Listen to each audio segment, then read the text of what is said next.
Niguo kugacirithia motungata ma urigitani kaunti-ini ya Kiambu, thirikari ya kaunti ni yambiririe gwaka thibitari 13 cia gikiro kia level 3 hamwe na kurikiriria gwaka thibitari iria ciatiganeirio itarikiriirio gwakwo. Gavana wa kaunti no KIMANI WAMATANGI augite gukinyiria muthia wa mwaka uyu thibitari nyingi iria ciambiririe gwakwo ni cigukorwo irikiriire niguo kwambiriria kuheana motungata kuri muingi. If you can't get a health facility within at least 1.5 kilometers of where you live, the world standard, World Health Organization standard inasema you are a person living in poverty. Tuko pamoja jameni?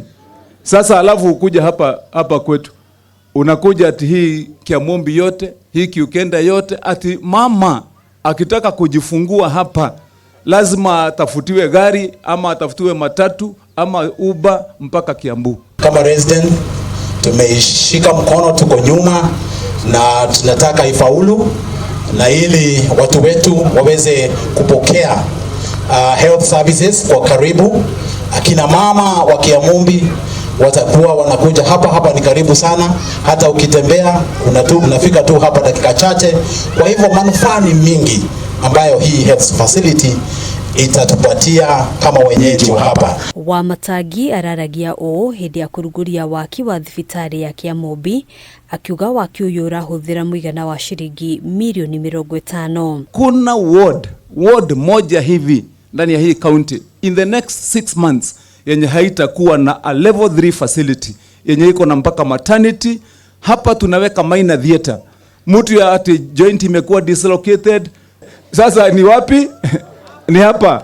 Okay, tukasema tunaweka laboratory.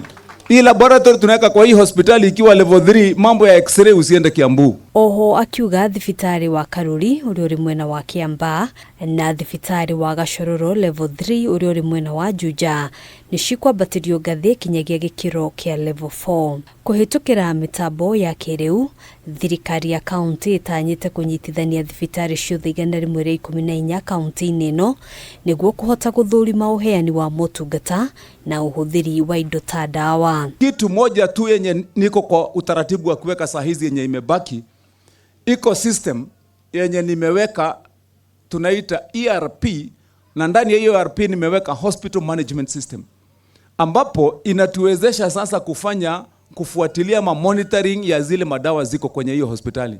Mbeleni tumekuwa na shida kubwa, madawa zinafika zinapata wenyewe usiku. Harini Kameme TV, jitagwo Ngina wa Wadirwa.